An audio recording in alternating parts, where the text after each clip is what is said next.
Okay, so start with introductions. My name is Tess. I'll be your chair for this round. My pronouns are she, her, but please refer to me as chair or refer to the panel as a whole, of course. And if I could ask my panelists to introduce themselves in the order they're displayed on tabs. Hi, this is Akshat. I'll be your panelist for this round. All the best. Hello everyone, my name is Huma. Congratulations on making it this far. All the best. Perfect. And everyone, of course, knows the rules by now, but just a reminder, speeches end at 7 minutes, 15 seconds grace. After that, we will not be recording anything, even if you go over time. So please time yourselves to make sure you stop on time. Once again, congratulations for making it. And without further ado, I'd like to call upon the Prime Minister. Here.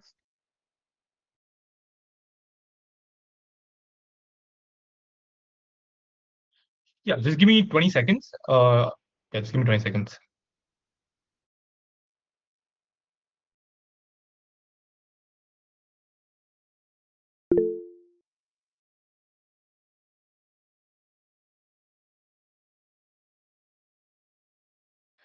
All right. Hello, Abhay. I'll be going as Prime Minister. POIs post 5:30. Please don't vocalize. Please put your please. I'll take POIs by raise of hand or put it in the chat box. I'll try to take at least one throughout my speech. Start the timer at my first word. What does the original world look like for Ekko, right? Essentially understand that the world which Ekko does, in fact, has to return to is like is the world where there's an existential crisis, where things like resources, or like shelter, water, food is essentially very hard to get, right? Understand there's very low chance of survival. Humanity is going through it, and Ekko doesn't have his family or friends to support him through it, right? Essentially, this world is shit where Ekko essentially has to return to and has to like fight just to survive, right? Napal understand how if he does return, he has his original friends and family that he once lost, right? Understand that the world is back to where it was once for him, where he has his friends and family by his side, where it's much more happier, right? Napal, we attack the case with the two main variants, right? Understand what happens, understand why it's bad if he does return, understand and why it's better if he does stay, right? Now, panel, understand if he does return, one, he starts fighting a losing battle, right? Understand with the framing that we get from the motion in itself, the world is in an existential crisis where human survival in itself is not guaranteed, right? Essentially, humans are fighting to get things like water, food, shelter, etc., wherein survival in itself is very hard, right? Understand when Ekko does this, even if he is a boy genius, the world is at a very critical stage where even his even his intellectuality does not provide any guaranteed safeguard for this world, right? Understand that in all likelihood, Ekko does end up suffering. Ekko does end up might even dying, and humanity still suffers, right? Understand at the end of the day, there is no certainty that Ekko could like do anything to like help them get them out of this existential crisis when he could just put himself at a danger, right? He fights a losing battle. There's no guarantee that he essentially gets anything out of this or fixes the world as a whole, right?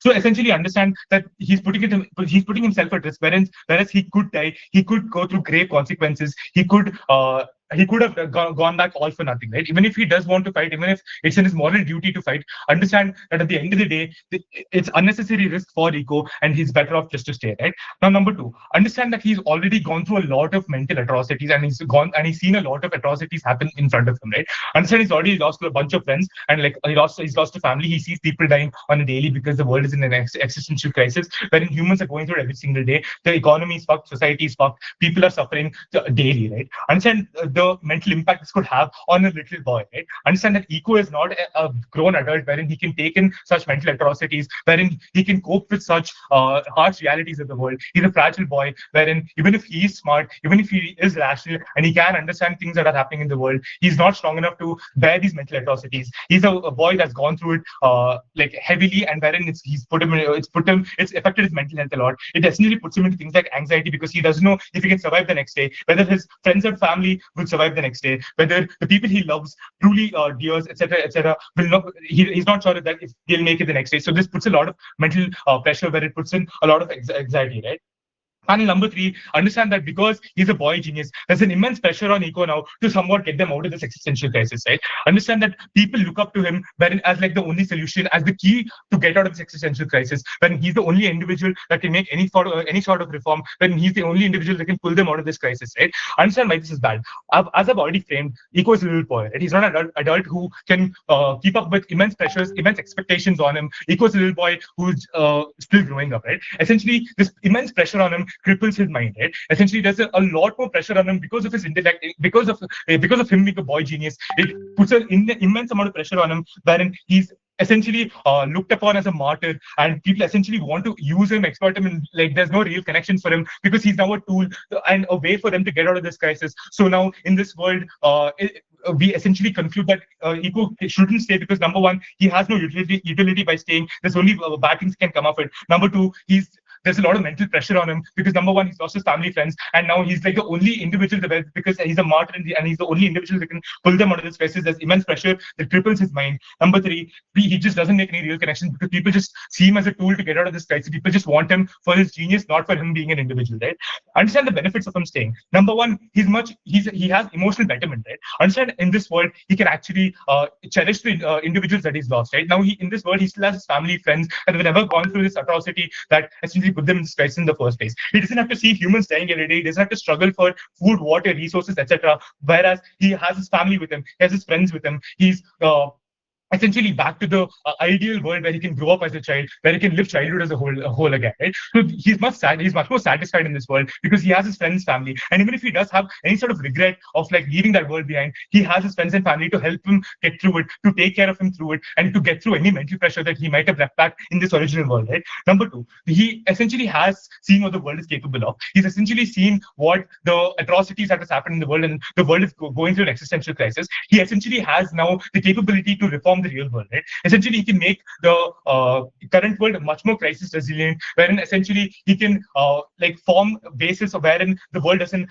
collapse as it has in the original world, right? Essentially, he can create a much more crisis resilient world because he's a boy genius, because now there is no mental pressure on him. He has the chance to innovate. He has the chance of actually providing some sort of meaningful contribution to the world because people don't expect a lot out of him.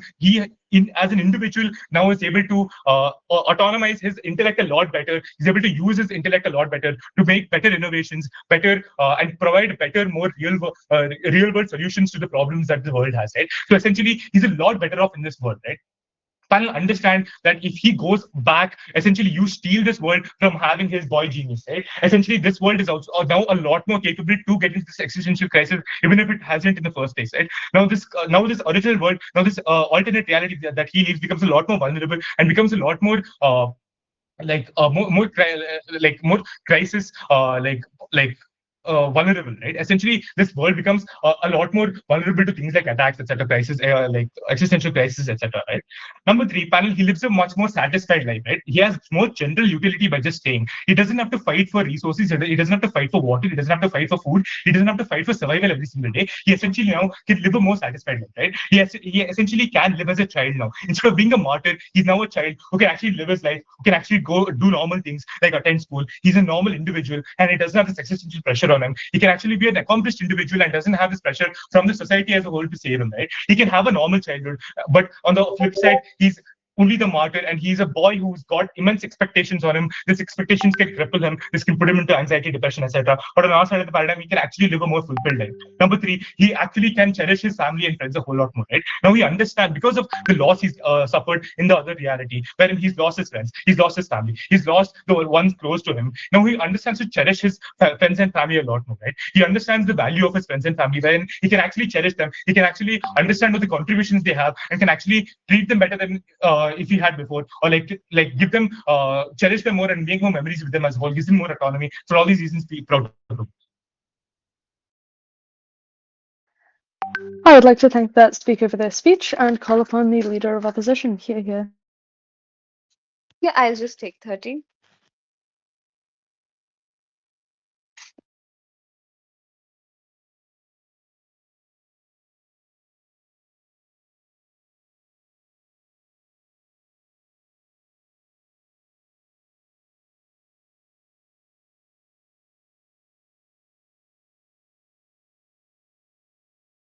So, hello everyone, Anumeha this side. My preferred pronouns are she, her, and I would prefer that you ask your POIs after the 4th minutes by verbalizing. Okay, so I'll start with the self count of 3, 2, and 1. So, Honorable Chair, before I begin, let me first clarify what this debate is really about. It is about which word looks nice. It is not about which word look nicer on the surface. It is about temporary comfort. It is a debate about who Ekko is what gives his life meaning, and what happens when a person walks away from every responsibility that has shaped him. Let me define the key terms clearly. When the world calls Ekko a boy genius, that title didn't fall from the sky. Genius is not simply intelligence, it is a social recognition. It is society saying that your abilities matter to us because you use them for us. A genius outside his own moral context is just a smart stranger. So Echo would become a hero precisely for the people in his own world under the values he shared with them. To abandon them is to abandon what made him a genius in the first place. So now, who are the stakeholders here?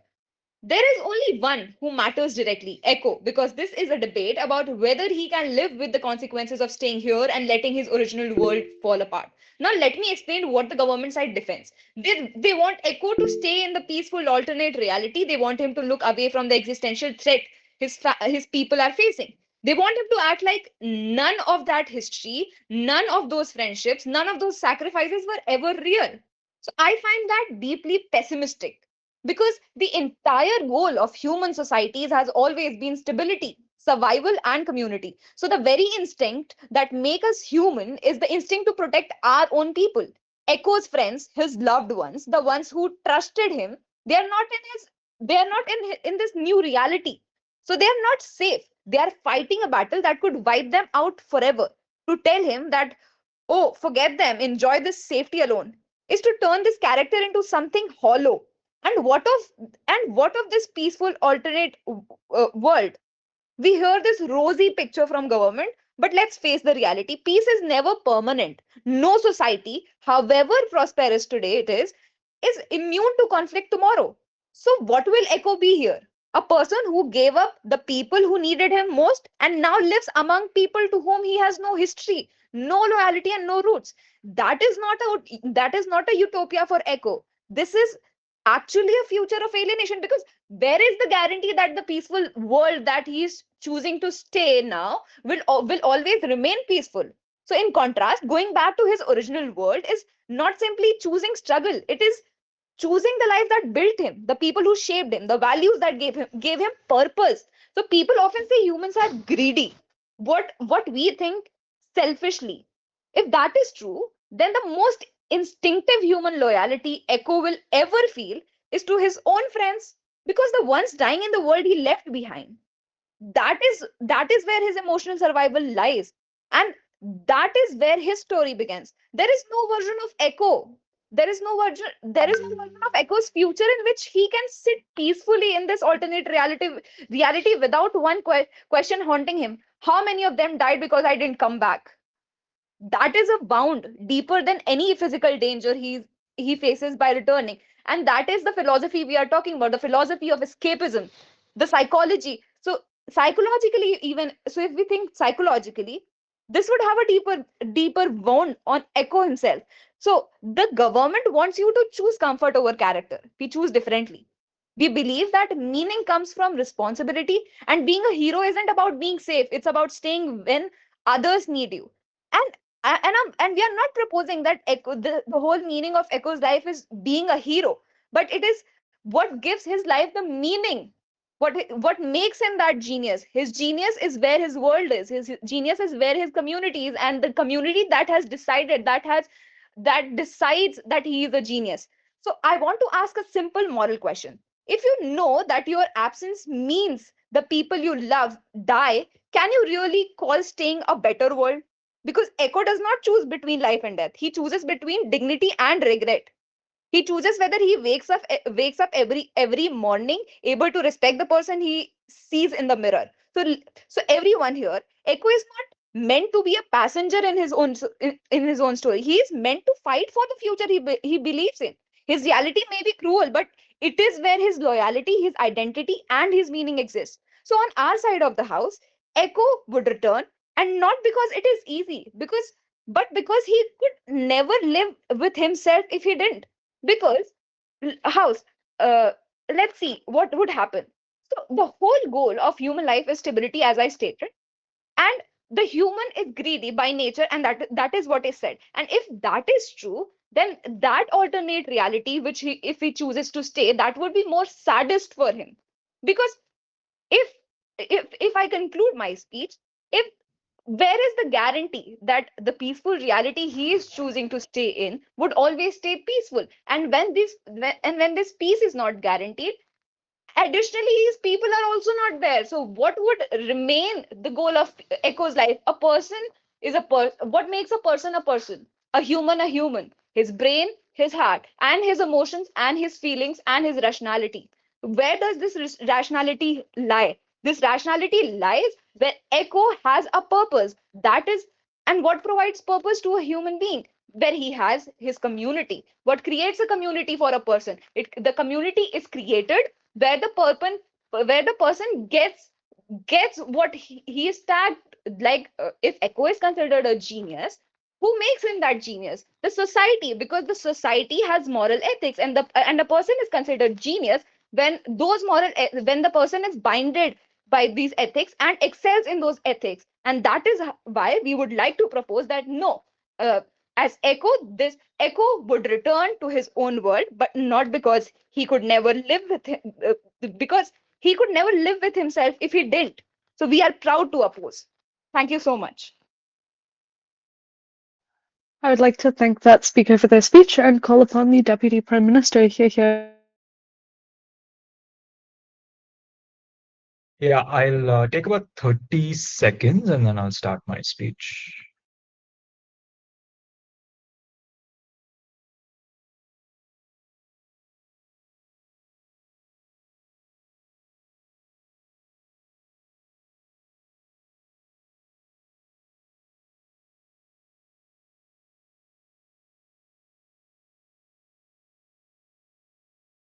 Okay, I'm Jagatreya Nair. I'm going as Deputy Prime Minister. No preferred gender pronouns. Please don't vocalize your POIs. You can drop them in the chat box.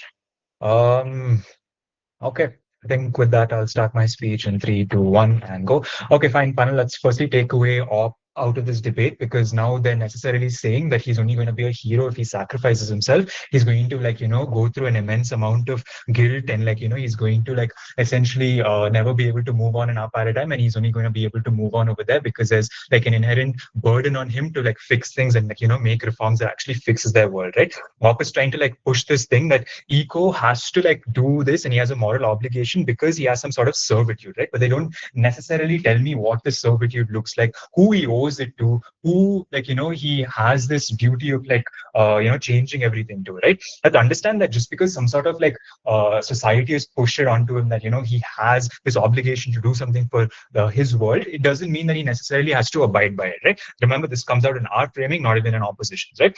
Now, let's understand that, like, what a moral obligation necessarily looks like, right? Let's understand that for a moral obligation to exist in the first place, there must be some guarantee of, like, success. There's no sort of guarantee of success in opposition's world. This then means that I can safely say that in a world that looks like, people suffering for existential freedom, for people surviving for basic amenities, he's more likely to, like, die over there in, like, as soon as he gets back, right? He's not going to create any sort of change. He's not going to, like, create any sort of reform that actually helps people. So at the end of the day, he's more likely to, like, die knowing that he couldn't, like, bring about any sort of change, and he's going to die with the worst mental health state, stating that, I did whatever, but it still wasn't enough, right? Let's understand that their paradigm, his suffering basically creates some value, right? Let's understand that's not the case at all.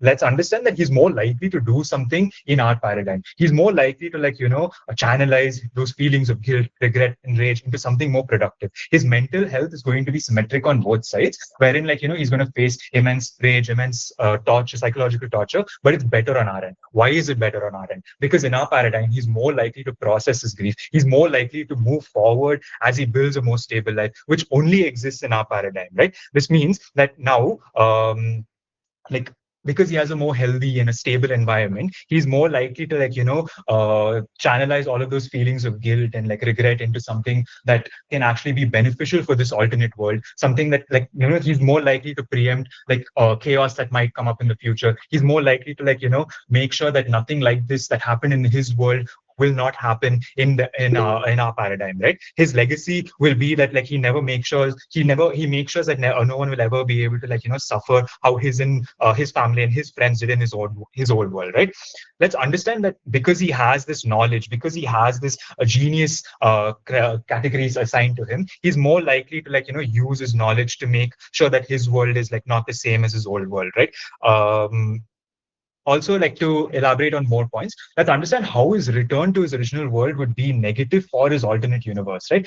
Ekko has a strong utility. This means that he's like an innovator, a creator, a genius, right? Removing him from this alternate universe is basically like removing a sense of potential discovery that this alternate universe could have like had. They're removing the sense that like, it's a huge change, innovation. They're removing all of this. They're disrupting a stable world in order for Ekko to fight a doomed world, right? This then means that even if there's some sort of chaos that happens in this alternate world, because peace is never guaranteed, buying into opposition's case, this means that Ekko has a more likelihood chance that he actually preempts this sort of chaos and actually does something about it, because he can actually channelize whatever sort of animosity or whatever he's seen into this world, right? Now let's understand that in OG, in opposition's reality, it's that there's going to be a lot of social collapse. There's going to be like a technological inferiority. There's going to be like population exhaustion. There's going to be psychological despair, right? Let's understand these are macro factors that can't be changed by one individual. This means that even if Ekko returns, there's not going to be any sort of probable change that anything will happen in the future. Hence, his return will only be symbolic and nothing else, right? Let me do a likelihood analysis as to why it's going to be better off in our paradigm in compared to government's opposition's paradigm, right? His mental health is their only push that they can give. That okay, fine, he's going to have a sense of regret. He's going to like die. He's going to like know that he could never do anything. Finally, let's understand that this world has his friends, his family. This means he already has a safe, comfortable environment that he knows and associates with. This means that he can now he's more likely to process his grief. He's more likely to actually get over these shortcomings. He's more likely to like become a better person and put forth proper reforms in the future in compared to theirs, where even though he's going to get over the shortcoming feeling of like, oh, I could have done something, he's going to die knowing that there's nothing that could have been done, right? Now let's also understand that duty and honor are going to be like really important features, but they're not absolute, right? Let's understand that this is something that my PM's already said, that Ekko's return is unlikely to change the war. This means that that sort of moral obligation or that moral calculus that comes about that opposition will try to push means jack shit, because there's no guarantee at all. I'll take your POIs in 20 seconds. Now, let's understand that solidarity can also be expressed by living on, creating systems that prevent future catastrophes. It makes and like by memorizing like the fallen, and this means that now he can actually preserve whatever his friends have done. He can actually show loyalty by honoring them rather than by dying meaninglessly. Before that, POI by CO, quickly. Yes, the POI is you assume that Ekko can prevent crisis in alternate reality, but you do not expect him to do anything in the current reality. Isn't that contradictory to your statements? In this world, this alternate universe doesn't go through a pre-existing battle that is already being lost, that his friends have lost his lives over, right? In our paradigm, no such chaos has occurred. This means he's more likely to preempt this sort of chaos in our paradigm rather than in yours. He's more likely to bring about more reforms in our paradigm in compared to yours. And he's more likely to it gives him more time to prevent this sort of catastrophe in our world in compared to yours, right? Now, to get back to my constructives, yeah, so like I was saying, he can also honor his fallen friends, his fallen family by preserving history, by preserving the fallen, by preserving like all the memories that he's gone through. This means that he can channel it into better and more fruitful innovations, and he can make sure that his alternate universe is far better, that doesn't go through any chaos, and he's more likely to do it in our paradigm in compared to theirs. And even if guilt is symmetric in both paradigms, he can actually get over it in ours. He can actually have a stable life, because let's understand, panel, that he's a little boy, right? He's a little boy. He can be nurtured. He can he has more scope to actually have childhood autonomy. He can live out a good life and a life as a child who can do something in the future in compared to their paradigm, where there's no guarantee, meaning that he could die as soon as he returns to the world, and he's going to die knowing that he couldn't bring about any sort of change, which is going to result in worse mental health in their paradigm in compared to us. Thank you. I would like to thank that speaker for their speech and call upon the Deputy Leader of Opposition. Here, here. Hello everyone, my name is Shreshtha Awasthi, prefer pronounced she and her. I'll be taking POIs on the raise of hands and I'll begin on a self count of 3, 2, 1. Respected Chair, O believes that staying in the alternate reality is morally indefensible and strategically disastrous. Even if the alternate reality is comfortable, Eco has obligations, identity, and long-term psychological stakes that OG romanticizes away. I'll do three things. First of all, I'll give a push to my LO's case, rebut OG's core framing of self-preservation, prove Ekko's obligation and rational incentive to return, show that long-term harms of staying that OG cannot mitigate. First of all, I would like to make it very clear. Ekko's core identity is built on his home, his friends, his purpose as a genius used for his people. As the LO already clarified, by staying, he destroys all three. Identity without continuity is hollow. He'll always remain a refugee in time, a person living an imposter life, someone carrying the memory of those he abandoned, someone who knows his prosperity is built on graves of his real friends. Survivor's guilt becomes existential grit. OG says that he will heal in the alternate reality. Trauma heals through closure, not avoidance. Seeing alternative versions of friends alive while knowing real ones are dying intensifies guilt. Every birthday, every success, he will remind that I chose not to help. Long term, this creates self-loathing, depression, and alienation. This brings me to my rebuttals. First of all, the opening government comes and says that, oh, he deserves peace. Well, abandonment and escapism does not guarantee that the atrocities that happen in his real world in the world end. Trauma is a sense of duty. Soldiers, sailors, and survivors carry obligations because of their experiences. Echo's friends are attacked and now fight. Did it not show that he alone has the privilege of choice? Staying means living in the alternate reality means Shreshtha, your voice is living. not clear. Yeah, is the speaker cutting out for other people? Yeah, could we Can pause you that? please pause the timer? Yeah. Yeah. Okay. GLO is there. If you want to just leave and rejoin, and we can see if their quality is a bit clearer.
Is Shreshtha is any... rejoining. Shreshtha is rejoining. Hello Okay, everyone, sounds good. am I audible now? Hello. Yes, you are Am I, audible. Sorry about that. oh, I'm really sorry. Will you mind if I restart because I actually am not able to like cite where I left from. Okay, I can give you the last point that was clear if you want, if that helps. Or Actually, like I've written down everything in like pointers, so I won't be able to relocate them. okay. Yeah, that's all right. You can restart your speech then. Thank you very much.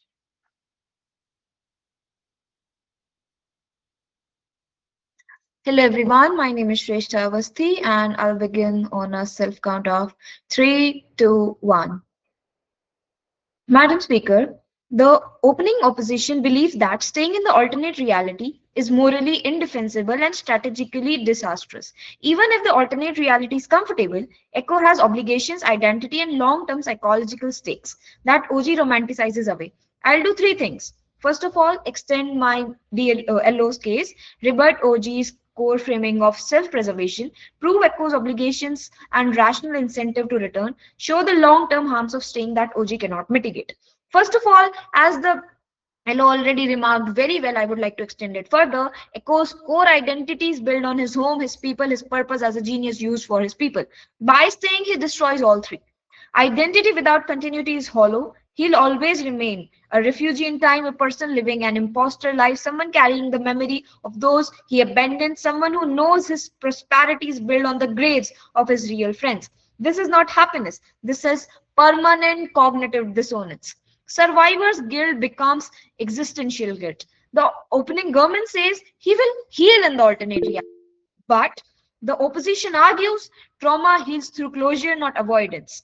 Seeing alternate versions of friends alive while knowing real ones are dying intensifies guilt.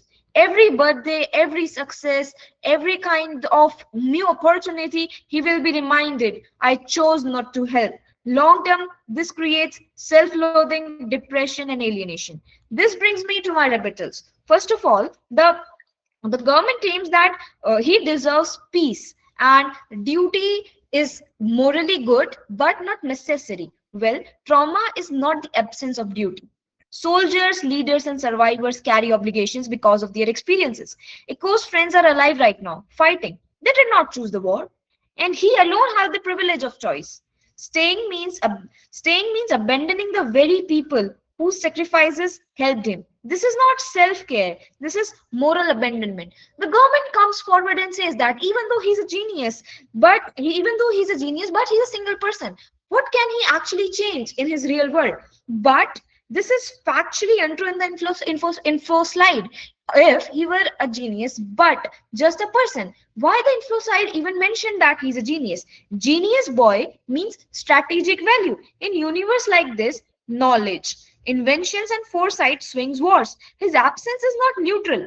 It is likely it likely made the catastrophic events possible in the first place. OG's world assumes that Ekko is inconsequential. This inflocides explicitly conflicts this. My another rebuttal is that the government claims that, oh, since there is an existential crisis in the Ekko's world, there are no resources, no certainty, so that it is better he leave. Well, firstly, Ekko is a genius boy, so every genius, as we know the capability approach, every genius can create resources, can mobilize resources, can create a better world.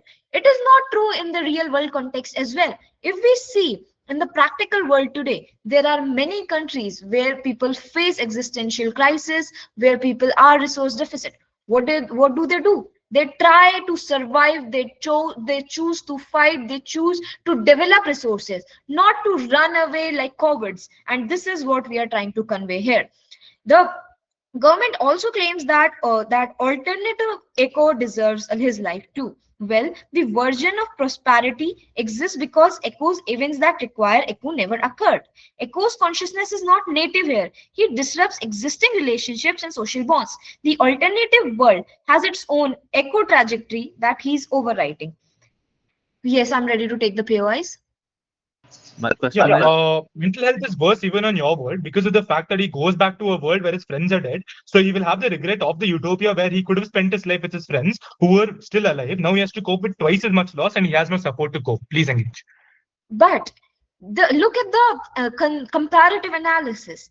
If Ekko goes back to his real world, he will have a sense of contentment. Yes, it was not my bad. I tried to win, but I couldn't. That was not his incompetence, but that was his incapability. The two terms are very different.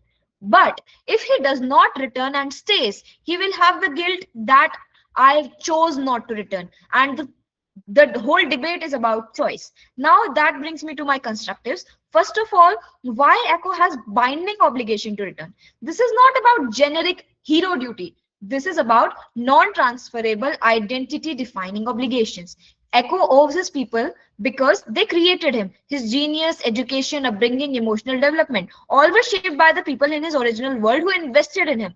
You don't owe people because you're strong. You owe them because they made who you are. Obligations are strongest towards communities that directly contributed to your existence and identity. The alternate world did nothing for Ekko. His original world did everything.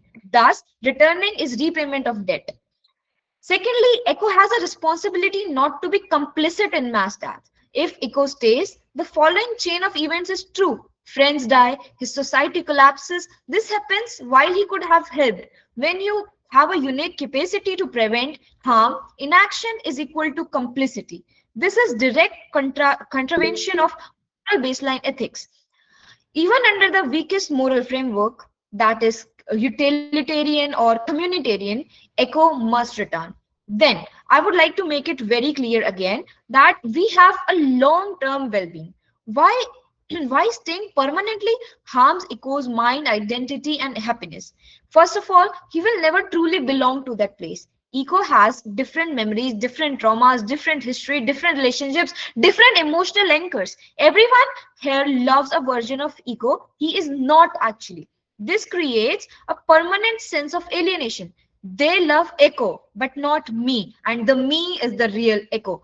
Cognitive dissonance will hollow him out. Every day he will think my real friends are dying. I could have saved them. I traded their lives for my comfort. This creates survivor's guilt and an imposter personality. Then let me make it very clear to you why the opening opposition takes this debate. It that staying feels easy until you realize it kills your friends, it betrays your identity, it destroys your moral code, it creates lifelong guilt, it wastes your genius, it contributes nothing where you stay, it abandons the world that shaped you. Returning is the only action that aligns with duty, identity, and long-term well-being. This is why the opposition takes this debate proud to oppose.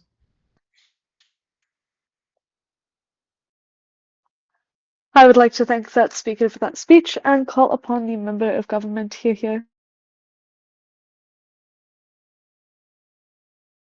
I'll take 30 seconds, please.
Hello, am I audible?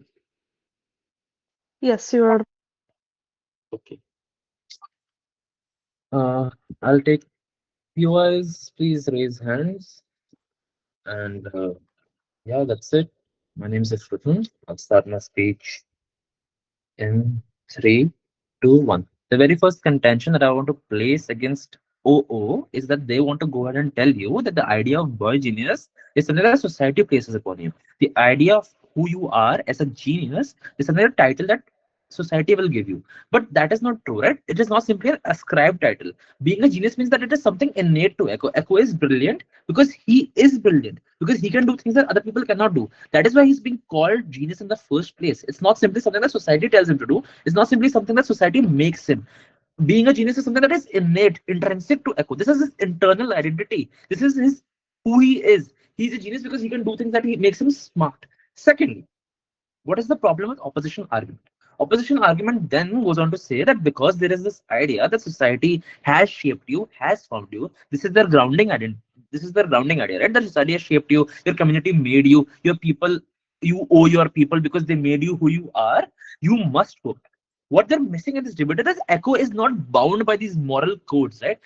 Whether community did something for him, whether society did something for him, if he goes ahead and says that if they go ahead, opposition goes ahead and say the goal of life is stability, if the goal of human life is stability, where is the stability available, right? In their framework, if he goes back to his original life, there is no stability in that world, right? There may not be guarantee of stability. It may be that peace doesn't last forever in this new world, but in that old world there is no stability. At that point of time, if the goal of human life is stability, they lose by their own metric of stability and goal being of human life. What is their idea then? Their idea then becomes that Ekko will have no purpose without community. What is the problem with their idea here, right? The problem is that the purpose of Ekko in the old world is only survival. That can't be the reason for Ekko's life, right? It can't be the survival. And if the community dies in the old world, then what is the point of going back? What is he owing people that are already dead and long gone? Which means now it brings us to the idea of cognitive dissonance that they want to put forward. They want to put forward this idea that there is this consciousness rift, right? They say that what happens is that Ekko goes ahead and then comes to this new world and he's taking the place of some other Ekko that was living in this alternative world. I don't get whether get this idea, but even if we go ahead with that idea, that is not happening in this case. Because as far as Ekko is concerned, the minute he's transported to this new world, he has taken his place in this world. Now, this place, with all the people, the catastrophic event that killed his friends and then destabilized his reality never occurred in this alternative reality. Which means that the people that he sees are the people, are the real people. This cognitive dissonance is opening happening because opposition is arguing this way by making this false equivalence. But that is not happening in Ekko's life. For Ekko, these are his people, these are his parents, these are his friends. He is still living with the real friends. He's still living with the real family, which means that if Ekko even chooses to go back according to opposition for this duty, identity that he has, this moral obligation that he has, the pressure of being a hero, what is the benefit that he gets in exchange? All of this cost that he's giving up, all of this payment that he's giving up, all the friends that he's giving up this for, all the community that he's giving up this duty for, all the community that is going back that he owes all this for, what is he going to get in exchange? He's going to get nothing. There is no guarantee of success for if Ekko even goes back. Which brings us back to our extensions, right? What are our extensions in this debate? Our extensions are simple. That if this Ekko is a boy genius, he's a child, right? His adaptability. There is no need to make him a child soldier. He will learn and grow smarter, right? Then pulled into new world. What does this new world look like for Ekko, right? It looks like a stable home environment. It looks like loving parents. It looks like food on the table. It looks like safety and security. It looks like his needs being met. It looks like his talent being nurtured. It looks like the biggest challenges in his life being living up to his potential rather than fighting for his survival, right? His purpose in this new world can be much more than simply existing to see a new day. Which means what is the comparative world, right? Like the comparative world is simply one where his friends are dead, where he's fighting a war for survival. It is easy to assume that his people are being persecuted, right? His community that he will go back for is being persecuted. It can be assumed that his people are fighting a battle for survival and follows that they're losing, they're weaker, they're oppressed at the very least, and they're subjugated, they're probably colonialized, right? Which means this would all have long-term impacts on Ekko's psyche and personality as he grows up in that original world. Which means that in the alternative world, Ekko would never experience the ill effects of this trauma, right? That would get worse in the original world. Why would it get worse? Suppose Ekko goes back, right? There is no guarantee of success. One boy genius does not defeat the extermination of his people. The chances and probability that Ekko will win the war for his people are extremely low to none. He might lose his life, right? He might lose the life of his friends, right? And the trauma and pain that he will suffer in the original reality will only get worse with time. He will end up broken and subdued. He will never live up to his true potential. This brings us to potentiality. Potentiality is achieved highest in the new world because this environment, the new environment, is one that would nurture his growth. How would he grow if all he's doing in the old world is fighting for survival? If everyday existence is simply based on surviving, there is no rest and recovery, there is no learning. There is no streamlined plan of growth, there is no path, there is no instructions, mentors are less. The oppression people face will also limit the opportunities able to get in the old world, right? He will not be able to go to university in the original reality. He will not be able to access the materials he needs to access in the original reality to engage his talent. He will not be able to access the funding, the resources, the instruments, the mentors, workers that he needs to grow further, create bigger experiments, like become even more of a genius.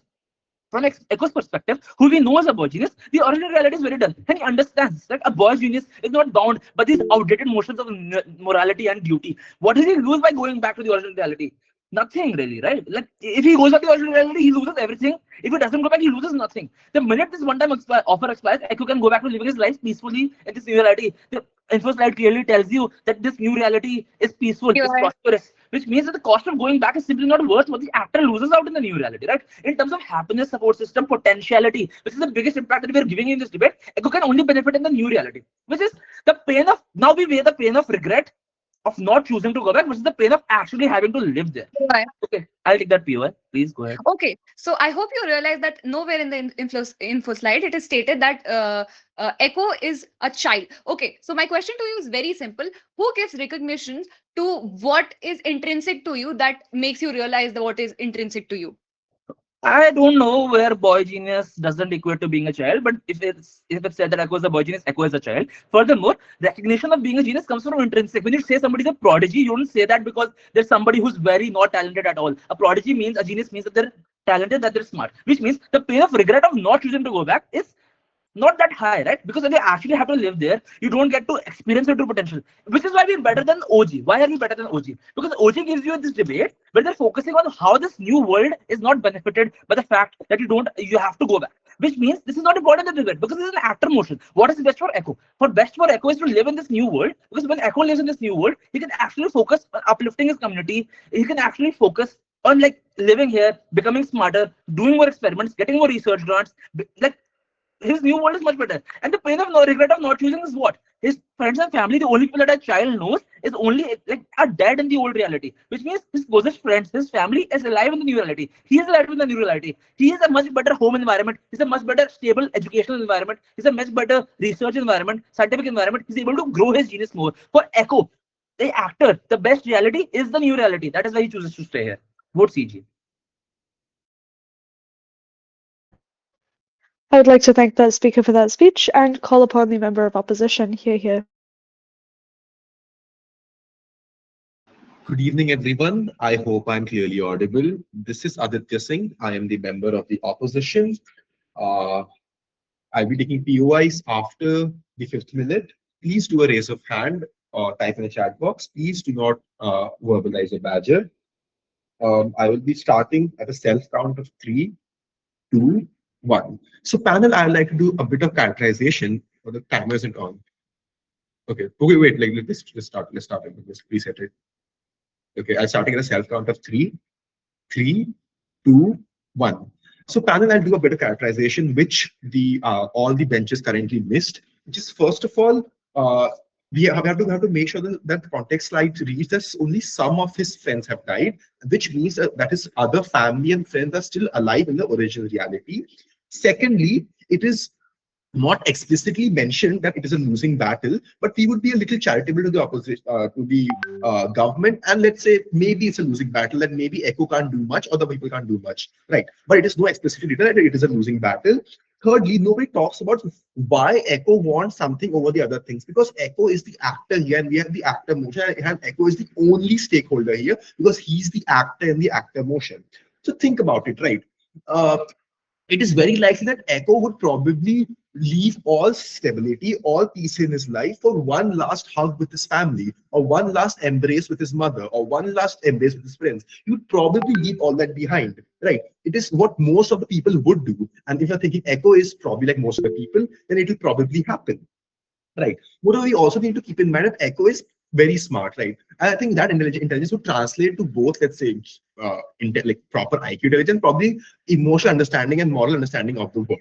So how we will win this debate is by showcasing you two things. First is that he gains no real utility from, or no real value from going to the alternate dimensions. I will prove that. And then we also prove to you that he will gain immense value from staying in this reality. So what happens in the alternate dimensions, right? So we know that Ekko is smart enough to understand that the alternate reality is just a mirage or just a copy of his reality. The people there aren't his people. His parents, they aren't his parents. They're just a copy of the parents. The souls are different. They're not. He knows that they're not his parents. He might even see that as like a simulation, because they're not the people he grew up with. They're just ripping copies of those, right?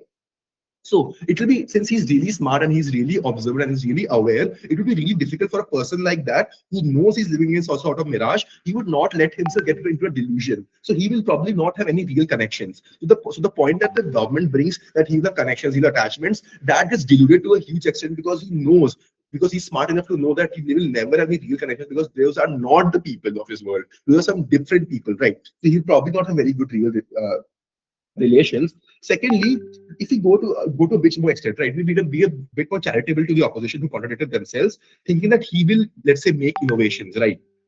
He will help the alternate reality. I think that each innovation would be a reminder of what he could have done in his original reality. So he will probably not even derive any value or any happiness from his achievements or innovations in the alternate reality, right? So no relation, he will derive no value from any relations in alternate reality. He will derive no value from any achievements in alternate reality, because they are a reminder of what he could have done, right?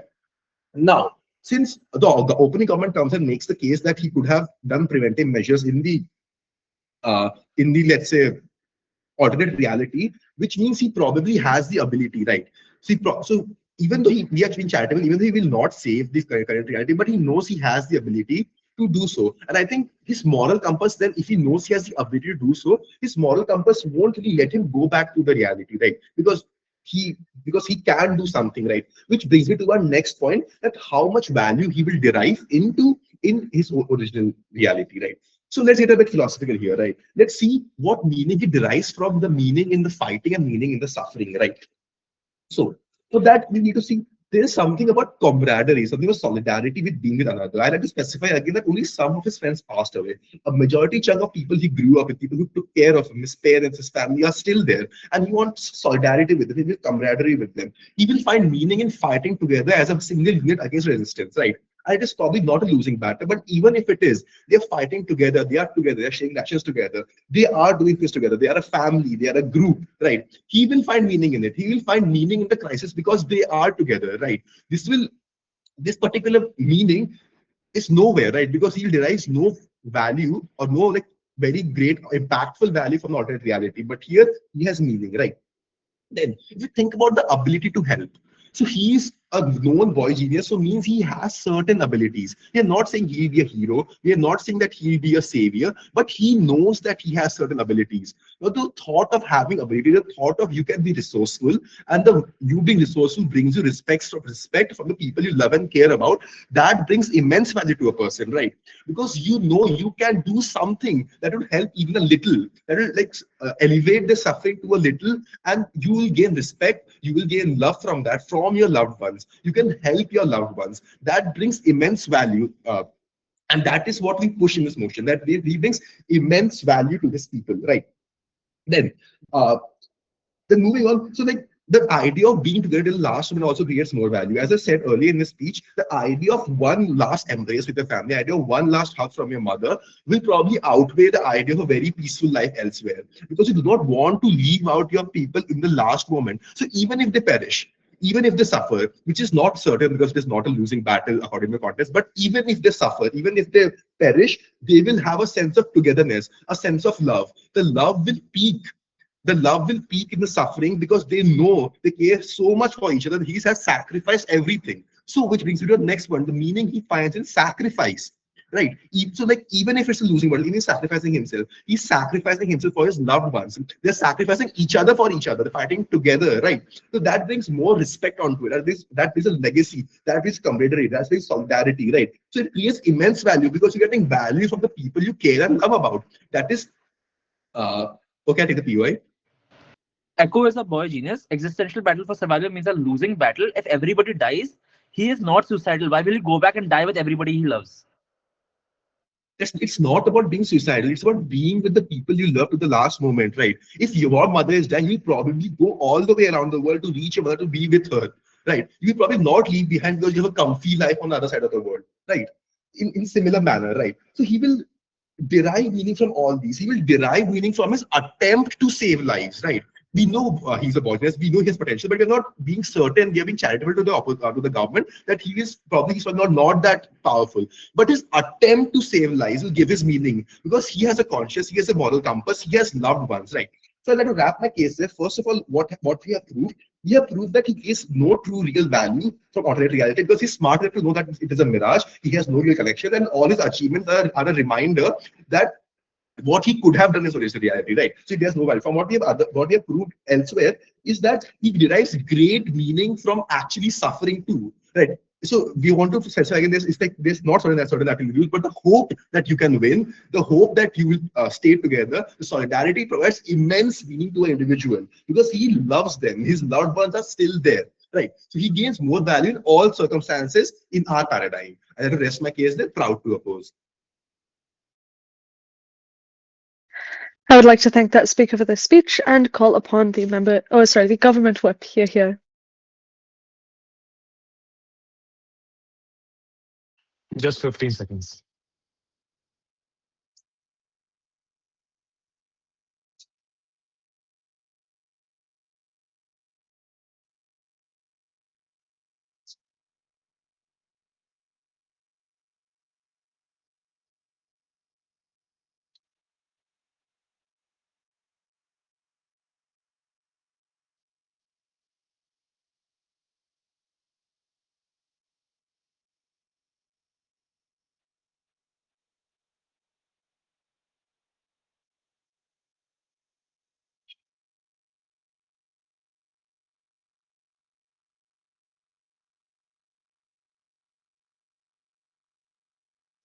Okay.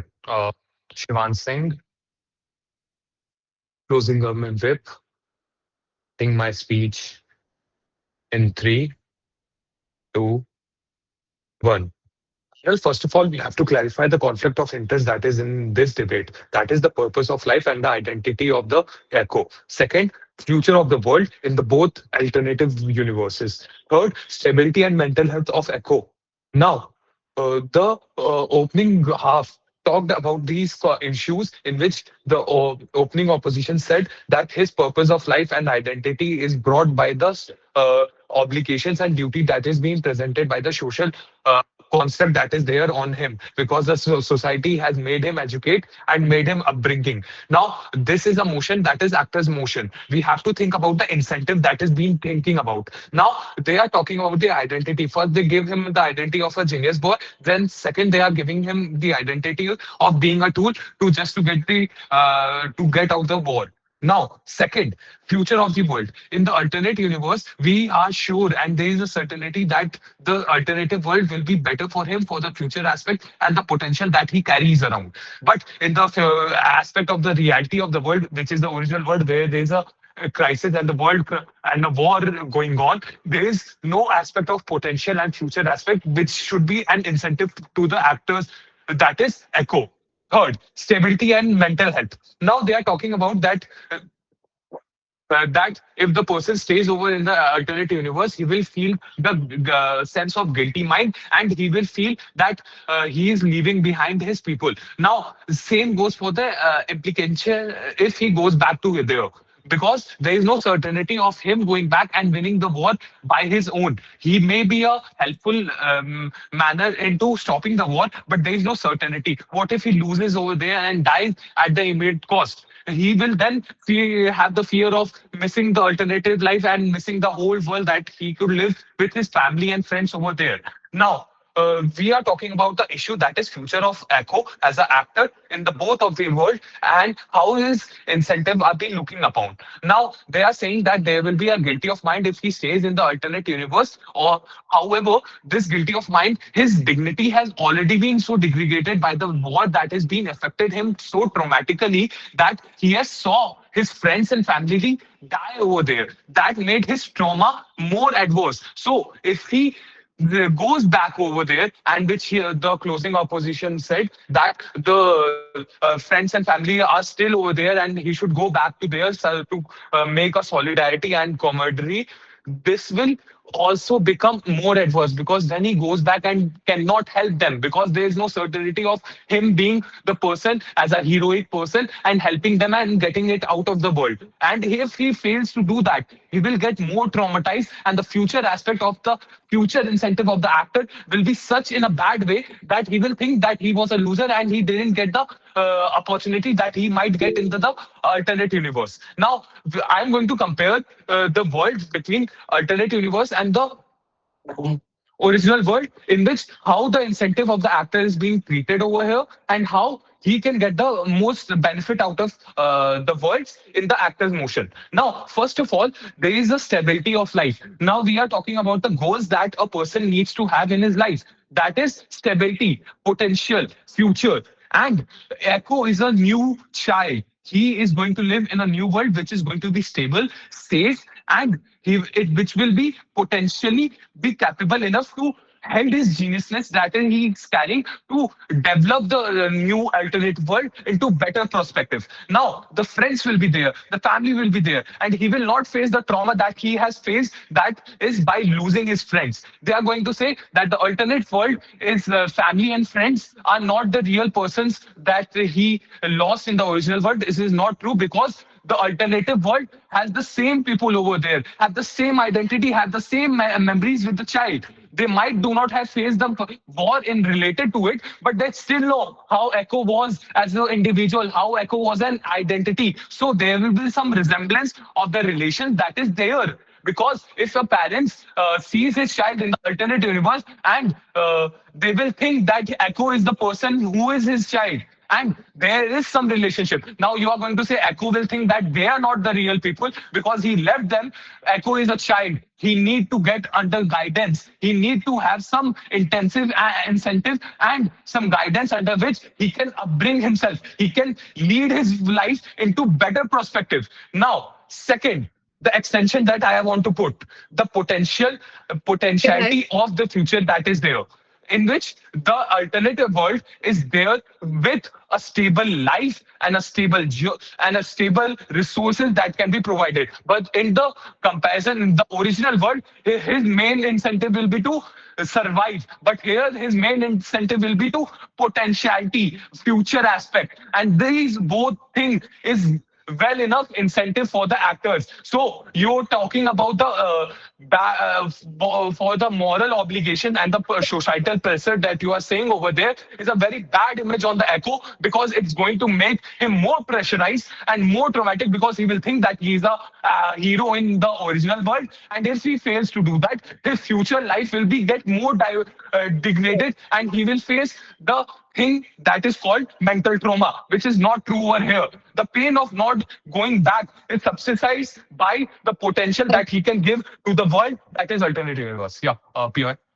Yeah, do you think that Mayukh. people in war-torn countries survive Assume that the even existential. this happening on What Earth? makes you Mayukh. assume that okay, I've raised my hand first. So okay. What makes you assume that the existential battle in the real world is a war specifically? And if Ekko already knows people are dying in his world, how does choosing comfort here not make him an active participant in their suffering? And what? First And of even all, if Ekko going is back to the like war, Ekko is going saying back here, to the a war purpose and might seeing the never people needed him that in are the first there place. is going to ultimately cause him more adverse trauma, because he sees his friends and family again going to die, that is being left over there, and seeing them die again, and thinking back that he could have lived in the alternate universe, staying back in the alternate universe, living with the people over there will lead him of fear of losing out the life that he potentially needs to have, which is the actor's incentive over here. You are saying that the existential crisis will be there because of what? Because there is scarcity of resources. There is no potential of future aspect for the actor over here.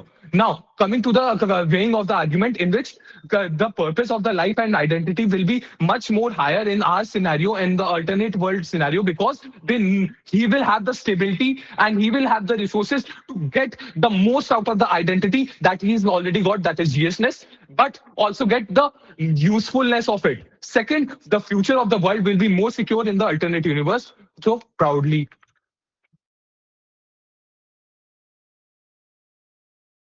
I would like to thank that speaker for their speech and call upon the opposition whip. Hear, hear. Sure, just give me 10 seconds.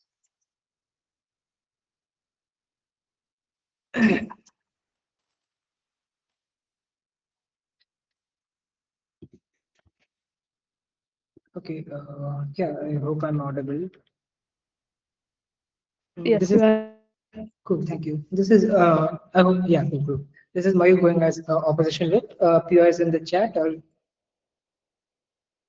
yeah, sure. PRs in the chat or raise your hand. Yep.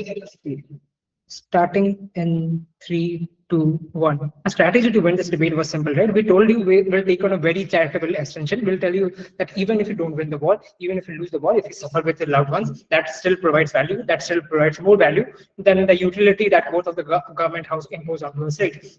In an actor motion, Aditya was the only one in the in constructive speeches to actually weigh on what the actor actually cares about, right? But more on that. Understand that firstly, because this is when this is extension on why even if you suffer, that is more important with your even if you suffer with your loved ones, that provides more value than some utility, say like having a good life, having a safe life, having a good job provides in the alternate world, right? There are a couple of reasons for this. Firstly, understand that utility is contingent on how the person feels. The intuition pump for this is there are a lot of people in war-torn countries, right, but they don't want to leave their family to go to a better country, go to a better country as long as their family doesn't feel safe. Secondly, understand that so the point that they'll have a safe life, they have a better life, they have better jobs and all this stuff does not apply. Secondly, understand that you have proximity to these people, i.e. you have the love and respect of these people and their opinion matters to you. Your identity is shaped by how you function with the breed, how you function with the family, friends and all this stuff, right? Thirdly, understand that you have shared suffering provides meaning and it proves loyalty, right? What does this shared suffering look like? The shared suffering looks like sharing trauma. This looks like sharing food rations. This looks like protecting each other and finding comfort in each other, even if you're suffering, even if you're losing out the battle. Understand that. Fourthly, understand that, and this is a case from both government houses, that you can delude yourself into thinking that the alternate people are actually your own people. Understand this person is a genius. Intelligent people usually can't delude themselves. They want to retain the truth and they don't want to delude themselves into thinking something that is unreal. Panel, understand that your brain encodes experiences. It remembers the birthdays that you experience with someone. It remembers the arguments that you experience with someone. My dad teaching me the bicycle, riding the bicycle and all that stuff, right? Panel, my mom could have looked like a 6 feet Serbian woman, and if I shared the same experiences with her, I would have the same bond with her. I don't understand why government bench is thinking that, oh, this person also looks like the same person to you. They say the same things. You have the same experience with them. You have the same bonding with them. You just won't have this panel.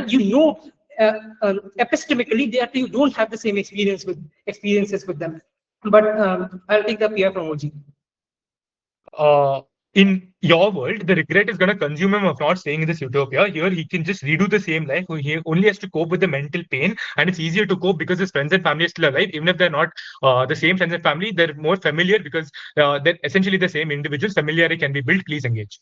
I already told you why, because I epistemically know that I did not share the same experience with this person. I don't care if they have the same face. I don't care if they say the same things. I epistemically know that I did not share the same experience with this person. I think it is very uncharitable for you to say that this genius boy now deludes himself into thinking that, oh, this person is the same person. I don't think that is true. But I also give you analysis why this suffering, this mental trauma on you is okay, as it actually provides value to you as long as you share it with your loved ones. On to then bench by bench weighing. Firstly on OG, because I think they're the strongest here. Firstly, OG tells me that Ekko has gone through a lot of stuff and Ekko has gone through a lot of stuff. You have better utility if you go to an alternate world, right? Understand that our analysis takes care of this because we are the only bench that prove to you weighing wise why like living with your loved ones and suffering with them, even if you're in a lost cause, is more important than the utility. Understand that. Suppose I take a person from Gaza and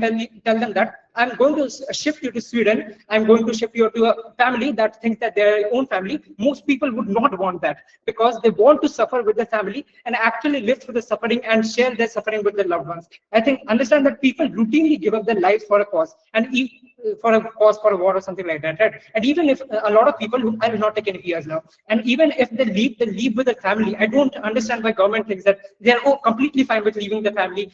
Why they think that they delude themselves into thinking something that is family that is not, right? but some weird arguments from OG. Then they come on to tell me that the alternate world is better because firstly that tell me that they'll cherish your friends because you will delude themselves. I'll already give you analysis why does it not do. But secondly, that tell me that I'll go on to that alternate world. Now I will save that world if any crisis befalls on me. We don't really care about this, but this is self-contradictory in the first place because understand that if you're a child, panel, I know that the Gaza crisis happened. If I go in the past, I still can't prevent the Gaza crisis from happening. That is this weird analysis. But understand that even if that does not have a larger impact for us, that still means that they are self-knifing their own case when they say that you can help in the alternate world, but you can't help in the real world. That's just very self-contradictory. But coming to O then, right? Right, they tell you a couple of things. Firstly, they tell you that people can and so they tell you that you have a moral code that you have to follow. You will feel guilty if you abandon your people, and you shouldn't be coward and all this stuff, right? Sure, all of that is true, but that tells you why you will be bad in the real world. We come on to tell you that suffering is good in of itself in the original world, and if you just stay in the original world, that provides value to you, value that is very important for Ekko in the first place. So they never explain to you the way between utility versus this abandonment issues that you face, the guilt that you face. We actively go on to tell you why this shared suffering is more important than the weighing that any side provides to you, right? And this is why we take it over O. This is also why we take it over OG, because OG never comes to you and tells you what is this actual weighing metric that you use to win it over other houses. They never come on to, they never are more charitable and say that, okay, you might feel that people in the alternate world are actually not a real people. You might have more ties with the people in the original world, and why is utility actually more important? They're never going to say that we are more charitable. We want to say that, and that is why we take it over both OG and CG. Sorry, OG and O. CG don't actually have a lot of independent matter here. They're mostly derivative of the OG. They tell me a couple of things. Firstly, tell me that they run the same argument as OG. They say that okay, you still think that people in the real world are your own world. This is very uncharitable, but we also give you analysis why you don't think this is the case, but they say that okay, safety and security, you get a good job or something. We tell you why utility is not the most important metric here. Suffering with the loved ones and actually going through with them, bearing the brunt is the most important thing. They tell you may suffer, you may die. They're cool with dying. They're cool with suffering as long as it is with the people that we love the most. We are okay. Gaza, the victims in Gaza want to stay with the families. They don't want to abandon their families. We provide this way. We take this debate panel for all these reasons. So, oppose. I would like to thank that speaker for their speech and everyone for a great debate. And yeah, if everyone who is not on the panel could please leave the call, we'll do the deliberation here, and then it'll obviously be announced in the GA as usual. Once again, congratulations on making it here and on a phenomenal round, and best of luck.